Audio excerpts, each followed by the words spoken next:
Mission चढ़ती कला। और मैं भारत के हर नागरिक को, उद्योगपति को, चैरिटेबल ट्रस्टों को, कलाकारों को, पूरी दुनिया में बसते पंजाबियों को, बहन भाइयों को दिल से अपील करता हूँ, आओ पंजाब को दोबारा अपने पाँव पे खड़े करने का टाइम आ गया है। पुनर्वास में और रिस्ट्रक्चर में पंजाब का साथ दीजिए। मैं वचन देता हूँ, जो भी आप मेहनत की कमाई से 1 रुपया भी अगर निकालोगे तो 1.25 रुपया बना के हम पारदर्शिता और ईमानदारी से इस्तेमाल करेंगे। और जानकारी चाहिए तो rangla.punjab.gov.in ये वेबसाइट पे जा सकते हैं, सब कुछ डिटेल मिल जाएगा। आओ मिलकर हाथ से हाथ जोड़ के एक ऐसा पुण्य उसमें योगदान डालें और बता दें दुनिया को कि पंजाब किसी भी संकट के सामने हारता नहीं है। नमस्कार, एनएमएफ न्यूज पर आप सभी को बहुत स्वागत। मैं हूं आपके साथ अभिषेक पुंडी। 22 सितंबर से लेकर 29 सितंबर तक अमेरिका में यूएनजीए की मतलब संयुक्त राष्ट्र महासभा चल रही है, जिसमें सभी देशों के राष्ट्राध्यक्ष या फिर जिस देश का राष्ट्राध्यक्ष नहीं है उसके विदेश मंत्री या उनके तौर पर जो भी गए हुए हैं वो गए हुए हैं। यूएन में 193 देश रजिस्टर्ड हैं और 193 देश इस मीटिंग मुलाकात में पहुंचते हैं। सभी देशों के नेता यहां बोलते हैं, अपनी बात रखते हैं। उन्हें कोई प्रॉब्लम अगर होती है या फिर किसी विषय पर दुनिया का ध्यान अगर आकर्षित करवाना है, वो सारा काम यहां किया जाता था। यहां पर मेलोनी भी बोली, इटली की जो राष्ट्राध्यक्ष हैं। हालांकि भारत के प्रधानमंत्री यहां नहीं गए। भारत की तरफ से विदेश मंत्री एस जयशंकर यहां पर पहुंचे हैं। अमेरिका के राष्ट्रपति डोनाल्ड ट्रंप ने भी यहां बयान दिया।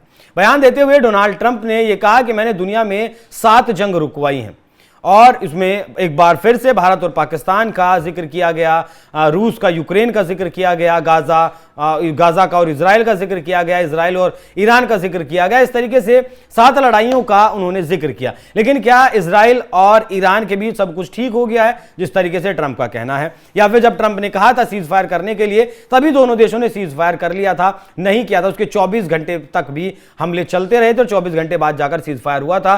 तो अमेरिका और ईरान ने दोनों ने औकात उस वक्त दिखा दी थी कि हम आपकी बात बहुत ज्यादा, आपकी बात को तवज्जो नहीं देते हैं। उसके बाद रशिया के राष्ट्रपति व्लादिमीर पुतिन से अलास्का में मुलाकात हुई। हालांकि उससे पहले 5 बार फोन पर बातचीत भी हुई और उन्होंने भी, व्लादिमीर पुतिन ने भी ट्रंप की बात को नहीं माना।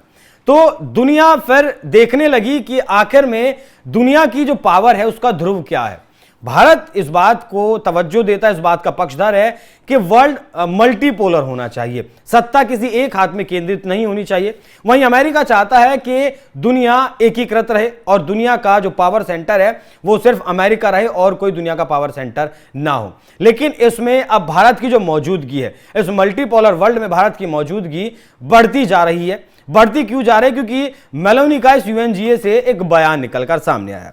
अपने बयान में इटली के प्रधानमंत्री जॉर्जिया मेलोनी ने यह कहा कि भारत वैश्विक संघर्षों और युद्धों को समाप्त करने में बहुत अहम भूमिका निभा सकता है। भारत की बढ़ती अंतर्राष्ट्रीय भूमिका की सराहना भी उन्होंने की और इसे शांति की दिशा में बहुत जरूरी भी बताया। न्यूयॉर्क में संयुक्त राष्ट्र महासभा से अलग मेलोनी ने एएनआई को इंटरव्यू में दिए इस बात को कहा। मेलोनी का यह बयान उस समय आया जब अमेरिका और भारत के बीच रूसी तेल के आयात को लेकर तनाव बहुत ज्यादा बढ़ा हुआ है। अमेरिकी राष्ट्रपति ट्रंप ने चीन और भारत पर रूस से दोस्ती करने का आरोप लगाया है और कहा है कि रूस से तेल खरीदकर वो रशिया को फंड कर रहे हैं। जवाब में अमेरिका की तरफ से भारत के ऊपर 25% का टैरिफ लगाया गया और 25% का सैंक्शन भी लगाया गया। मतलब कुल मिलाकर 50% टैरिफ भारत फिलहाल अमेरिका को चुका रहा है, लेकिन भारत ने इसे अनुचित बताया है। बाकी अगर बात करें यूक्रेन के राष्ट्रपति व्लादिमीर पुतिन की, तो उनका भी यह मानना है, उन्होंने भी लगभग ट्रंप को एक तरीके से औकात ही दिखाने का काम किया है, क्योंकि ट्रंप लगातार पैसा दे रहे हैं। ट्रंप नाटो के देशों से लेकर पैसा दे रहे हैं, यूरोपीय देशों से जो पैसा आ रहा है उनसे हथियार अपने यहीं से खरीद कर, अमेरिका से खरीद कर यूक्रेन को भेज रहे हैं। 2 से 3 बार मुलाकात भी जेलेंस्की और ट्रंप की हो चुकी है, जिसमें दावा किया जाता है हर बार कि इस बार मुलाकात में कुछ अलग हुआ है और रूस और यूक्रेन का युद्ध रुक सकता है।